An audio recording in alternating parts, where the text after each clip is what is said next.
6:23 on a Sunday. Let's turn to some big stories making headlines across the nation this weekend. First, the Trump administration proposing banning bump stocks, which turn semi-automatic weapons into automatic ones. The Justice Department on Saturday doing this. Yeah, they submitted a proposed regulation that would prohibit the sale of the devices. Authorities say a bump stock was used in the mass shooting in Las Vegas last year that killed 58 people and injured hundreds. The bill reportedly is anticipated to receive bipartisan support. Meanwhile, just hours after Florida Governor Rick Scott signed legislation that would raise the minimum age to purchase a gun, the state is already facing a lawsuit by the National Rifle Association. The new legislation would ban gun sales to anyone under the age of 21 and also institutes a mandatory 3-day waiting period for firearm purchases. The NRA's suit argues this change would violate the rights of 18 to 21-year-olds. So far, no response given by Governor Scott. Let's switch gears. Marvel's latest box office hit, Black Panther, joined the $1 billion movie club after its fourth weekend at the global box office. $1 billion. Yeah, just making all sorts of records here. Black Panther is the 5th film in the Marvel franchise to reach the coveted milestone after the Avengers Age of Ultron, Iron Man 3, and Captain America Civil War. Black Panther has made $521 million domestically. And just so you know, that's the second highest superhero movie of all time. That's fantastic.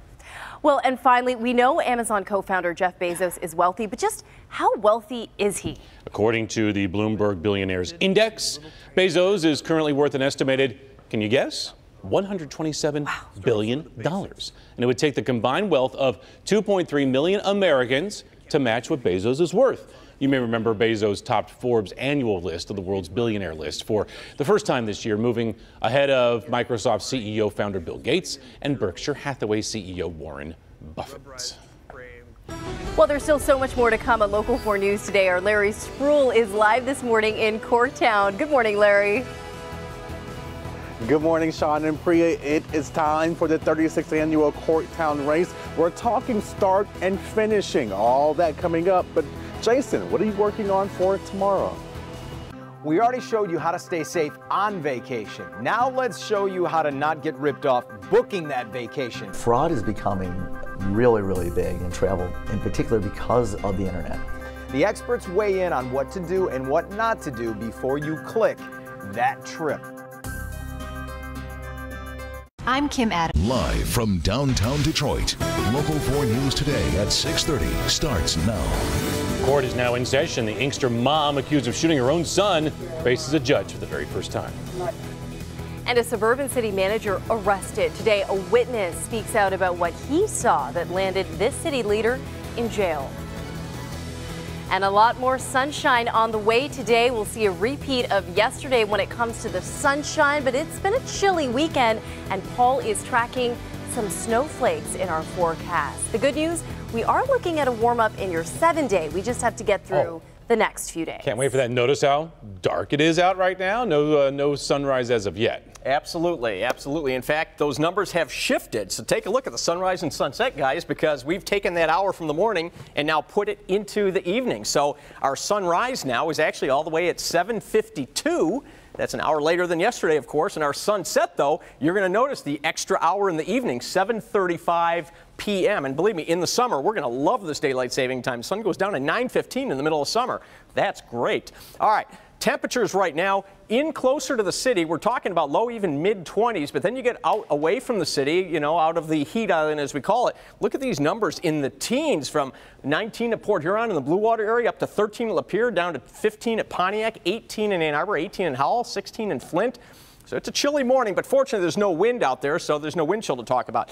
We have nothing going on here. We have a big mess back to the west. Most of this is actually going to drop down to our south and move across and become a big storm for parts of New England. But for us, our weather for tomorrow, the snow we're talking about is way, way, way up there. So we'll talk about that in about 10 minutes or so. We're going to give you the breakdown on the timing for that snow. It might mess up one of our rush hours tomorrow. But today, lots of sun for the parade. Looking great. High temperature, 39 degrees. Again, I'll be back with the timing of that snow in just a bit. But right now, I'll send it over to Kim DeGiulio with a look at our weekend traffic. Good morning, everyone. Hope you're having a fantastic weekend. Here's what you need to watch out for as far as construction today. East and westbound just eastbound I-94 right at Ecorse Road. Only one lane open between 8 a.m. and 6 p.m. And then also on eastbound I-94 right at Inkster Road. One lane open there, 8 a.m. to 6 p.m. Also want to let you know about construction over on both sides of M59 between Garfield and Romeo Plank. One lane blocked here between 9 p.m. and 11 p.m. And then right at 11 p.m. only one lane will be open, so that construction project will expand until 6 a.m. This is a nightly project that's going to continue to Monday and then Tuesday night as well, wrapping up Tuesday at 6 a.m. So expect to slow down there if your morning commute takes you on the road before 6 a.m. Have a great day, everyone.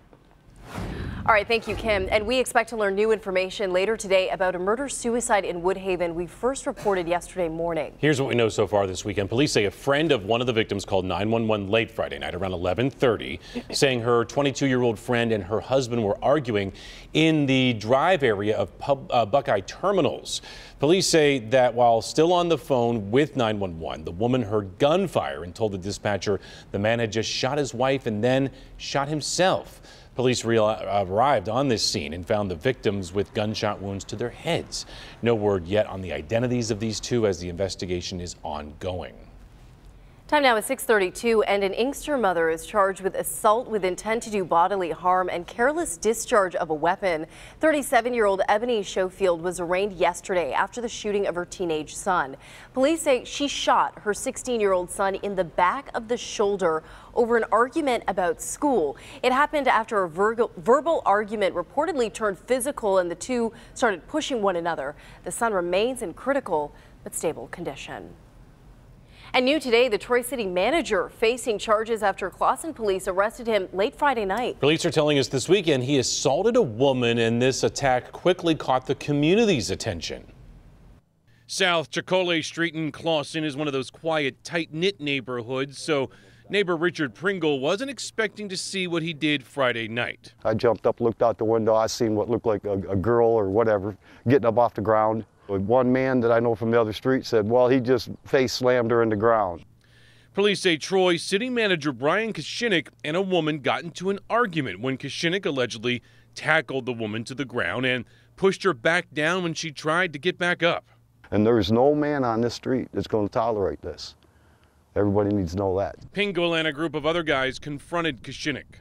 I stepped in between him and the car and said, you're not going anywhere. You're staying here until the police get here. And what you've done here already is enough embarrassment, enough problems. So we don't want you back in the neighborhood. He also doesn't want Koshinik back on the job. Is he a leader? Do you call that leadership? Is this the kind of people we want in our government running our cities? Sources say the woman involved in the incident works in Koshinik's office. Now Koshinik has been ordered by the courts to not make contact with her again. We pray for her. We do. Every one of us care about her. She's actually a good girl, you know, just caught up in something. Love does some strange things. Well, Troy Mayor Dane Slater releasing this statement to us. It reads in part, quote, immediately upon receiving notification, the Troy City Council started the process to call a special City Council meeting for the earliest available time, which is Sunday, March 11th, today, starting at 4 p.m. in the City Council boardroom. Well, Chief Craig got real with some people of Detroit yesterday talking about police transparency. Take a listen. My commitment to Detroit, to everybody who lives here, is that we will tell you as much as we can, as quick as we can, because you deserve to know that. Chief Craig also talked about how people can maintain civility in their neighborhoods. For more in his comments, visit the news tab of clickondetroit.com. All right, this is going to be a fun day. Are you going to run? It would be fun if you run. St. Patrick's Day may be a week away, but in Detroit, the party is getting started early with Priya running the Corktown races. You know what? I'll be cheering from the sidelines. I'll be all decked out in green. The party kicks off this morning with the Corktown races, followed by the St. Patrick's Day parade. And our Larry Spruill is live in Corktown, checking out all the action before the action really begins. Good morning, Larry. Good morning. Good morning, Sean and Priya. Come on down. You guys put on your racing shoes when you get done with the show and join me here. But I won't be running. I'll be supporting as well. But the man behind the plan is the one who decides to start and to finish and put everything together. Joining me right now is Joe. Very busy man, obviously. Yep. Kind of explain to us your job and the manpower that goes behind this race. A lot of manpower. We have to work to shut down the road. That requires a lot of barricading to help the police out. And part of this course is actually the parade route, so we have to have barricade for the parade spectators as well. But to do a start and finish like we have here takes a lot of vendors, it takes a lot of volunteers. We've got our staff, captains that help out with it, lead the volunteers. But with everything in race operations, it takes an enormous effort, hundreds of volunteers. To man the course, make sure everything's safe for the runners, set up stations on the course, water, candy, entertainment, and that. So it's a big machine with a lot of moving parts. And it seems like, this is obviously a big machine, like you said yourself, with a lot of moving parts. When do you start preparing for a race like this? About a month after last year's event. We do this one, the Thanksgiving Turkey Trot. So yeah, we're basically, there's a core staff of us, a few that work all year long. And then we bring more people in as we get within a few months of the event to manage the other details. So it's a long process. So something like this doesn't happen in a couple of months. So yeah. Gotcha. Thank you so much, Joe. I appreciate you. Right. Let you get on your way. Yep, Very busy man. But if you want to come down here and experience the race yourself, we have that information on your screen. It is the 36th annual Corktown Races. The first race starts at 9:30 a.m. here at the Michigan Central Station, located at Michigan Avenue and Verner. Kids Quarter Mile starts at 9:30 a.m. The Emerald Mile starts at 9:40 a.m. And the big race, the Corktown Race, starts here at 10 o'clock. And like I said, we're going to be out here, so if you decide to come out and bring your family, just make sure you stop by and say hi. Sean and Priya? Oh, and it's so much fun. I'm not a runner, but just the people watching is amazing. The outfits and the costumes, it's so much fun. A lot of fun, Larry. Thank you. Well, also happening today, going into its 6th year, a used prom dress sale in Ann Arbor is slated to be bigger than ever. Love this. This year's sale will feature more than 500 long prom dresses and more than 100 shorter dresses between the prices of $10 and $25, with sizes 0 to 20 available. The sale will take place from 11 a.m. to 4 p.m. at the Holiday Inn on Plymouth Road in Ann Arbor. Window shopping is 100% free. No registration for this required. Great event there, Paul. No kidding. That is just fantastic. Take a look at the temperature trend for the week ahead. We're going to be cool for a while, but notice by the end of the week, up near 50 degrees. The only problem is that during this dip here, we have some snow chances. We might even mess up a rush hour, so I'll have the timetable on that coming up straight ahead. All right, thank you, Paul. Well, still ahead, a California coffee shop making international headlines why the owners instituted a ban for police officers. Plus, daylight saving time changes all of our clocks by 60 minutes. But what kind of impact does it have on your body clock? The answer right after the break.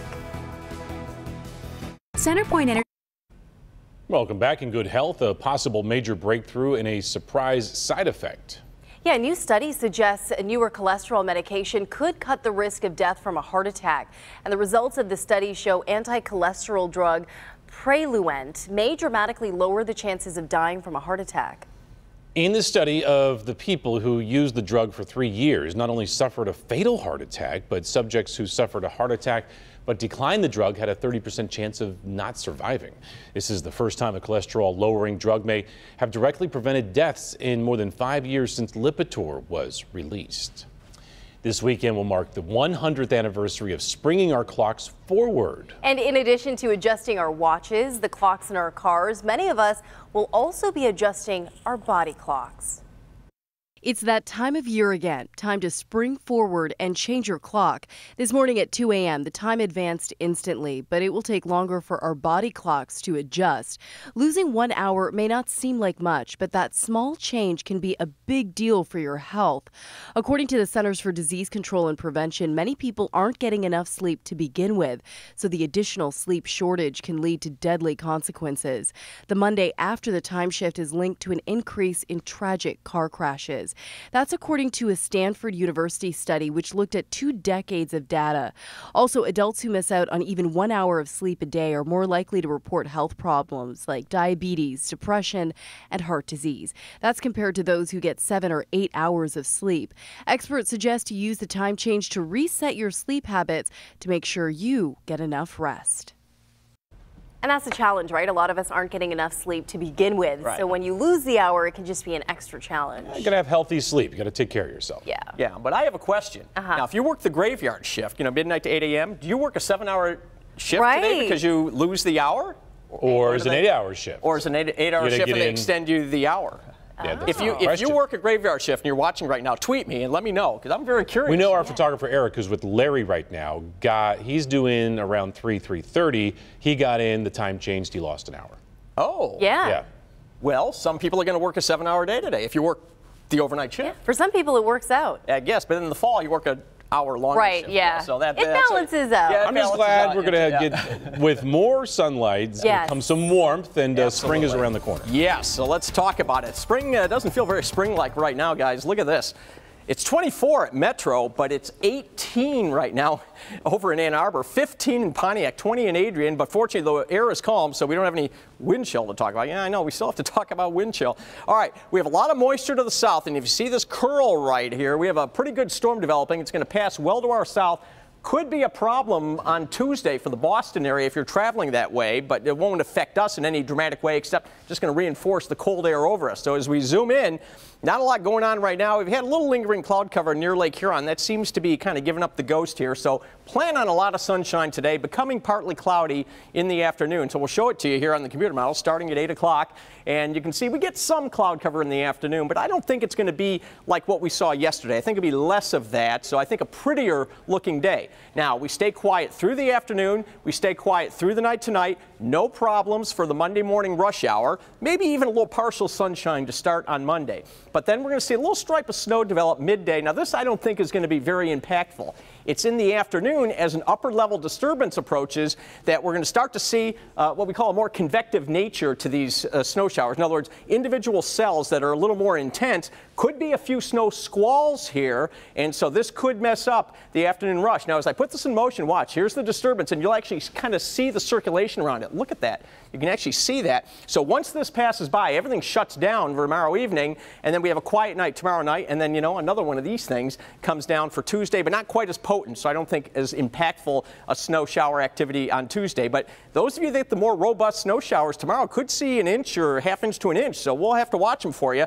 So again, today, sunshine with skies becoming partly cloudy in the afternoon. Looks like upper 30s on average for a high. And then as we get into the day tomorrow, again, we cloud up very quickly and we see those snow squalls, particularly in the afternoon. Tuesday, kind of the same story, but again, snow showers. And by the way, tomorrow, if you're at work in the afternoon wondering about these snow showers, 2 ways to stay on top of it. One is our free app. You can just check the radar, see what's going on. Or 2, you can watch Ben Bailey on Local 4 News at 4. We stream that live on clickondetroit.com. So check it out. Make sure you know what's going on before you leave work. So 313 day is Tuesday. That's Detroit Day, our area code. And then Pi Day, 314, 3.14 on Wednesday. Us scientists, we kind of get into that. Then look at the sunshine coming back for the end of the week with temps getting back to near 50 degrees, guys. Paul, thanks kindly. And now let's take a look at some stories we're following for the week ahead. All month pop-up hepatitis A clinics are moving all across Metro Detroit, and 2 more are scheduled for the next week. Tomorrow at Ruth Ellis in Highland Park, the clinic will be open from 4 p.m. to 7 p.m. And on Friday, you can find the clinic at the Hayloft in Detroit from 10 p.m. to 1 a.m. Saturday morning. And on Wednesday, student walkouts are planned at schools all across the nation, including right here in Metro Detroit. The student demonstrations are planned to last 17 minutes in honor of the 17 victims of the Parkland school shooting, exactly 1 month after the shooting. Schools are urging caution, however, saying once students leave school grounds, they could end up somewhere staff are not able to supervise them for safety purposes. March Madness is on the horizon. Today is Selection Sunday. We made it. That means we will find out what teams will be playing at Little Caesars Arena this coming Friday and next Sunday, a week from today. Both Michigan and Michigan State, they've got a chance to play right here in Detroit, giving them a huge home court advantage. Tickets available online. We'll see tonight who's coming to Detroit for March Madness. And this Tuesday, as Paul mentioned, March 13th, 313 Day. Yeah, the annual holiday on the day symbolizing the area code for much of the city of Detroit celebrates the city and its history. Every year, many Detroit-based businesses, especially restaurants, offer special deals for the day. And as Paul said, the warm-up week ahead should make for a great day to go out and explore the city. You know, when I first moved to the city, I was so excited to get a 313. I felt so cool. 313 area code? Yeah, you gotta have it. So cool. Still ahead, bizarre video as a woman rides a horse into a packed nightclub. This is so disturbing. Why this dangerous stunt all had to do with something that happened more than 40 years ago. 6:48, gorgeous look at downtown Detroit. Winds are off in the distance. Good morning to you, Windsor, and everyone watching in Canada. We're celebrating daylight saving time this morning. 6:49 is your time, so keep up with the real time. We'll be back in just a bit. Can't get it. Good Sunday morning. We're getting set to bring you Flashpoint coming along at 10 o'clock. We're going to sit down this morning to talk about the president's announcement to levy tariffs on steel and aluminum imports into the U.S. Now, there may end up being some cutouts, some set-asides for, say, Canada and Mexico, perhaps for certain products. But where does that leave the auto capital of the world?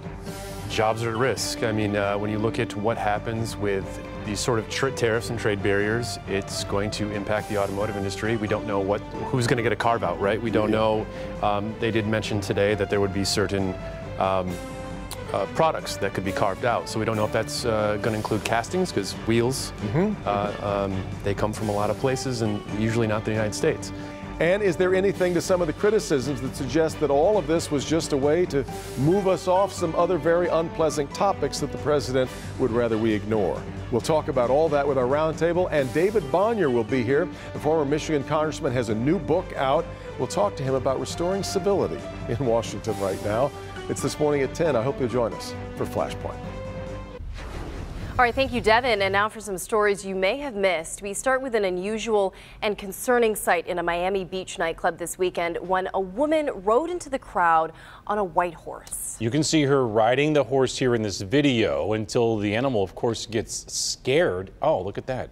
Oh, my goodness. It was an apparent attempt to recreate a famous stunt at New York Studio 54 when Bianca Jagger, then wife of Rolling Stones singer Mick Jagger, was photographed on top of a white horse.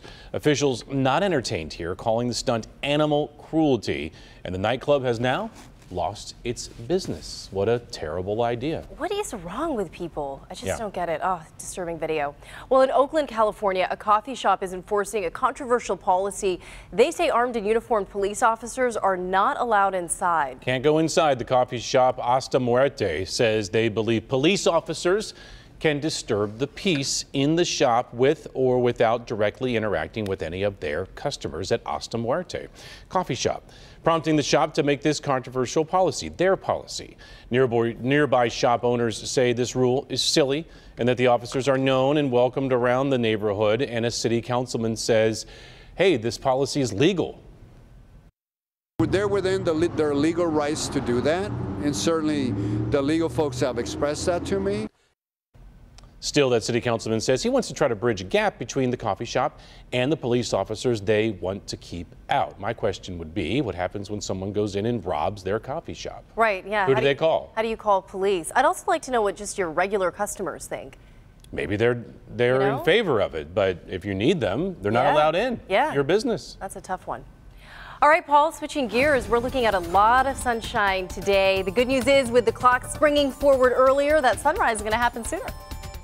Absolutely, and it won't be that okay, it'll be a long time, but we're going to be grilling in the evening at some point, and we're going to use that hour in the evening. Right now, look at this. I mean, it is a clear, calm morning. The city looks beautiful on a morning like this. Look at the flag, though, is not moving. That's good news, because temps in the warmest spots are in the mid-20s, but with the calm air, that means there's no wind chill to talk about, and some of us in the outlying areas are in the teens this morning. It is a cold start, but we're going to get a lot of sunshine. May get a little bit of afternoon cloud cover from this as it skirts us. Most of that's going to stay to our south, but a dry day, more sunshine than what we saw yesterday. So that's certainly good news. And as we move through the day, looking good for the run at 9:30 and looking good for the parade at 12:30. And listen, you know, we've had pretty crummy weather for the parade on some of those years. But no, this year, sparkling sunshine. Looks like temperatures in the mid-30s by noon. Looks like upper 30s by the end of the day with a light wind from the north. Snow chances coming up tomorrow. We'll talk more about that coming up in our next half hour, guys. Thank you, Paul. Right. Thanks, Paul. Coming up starting at 7 a.m., new flavors coming to an age-old classic candy.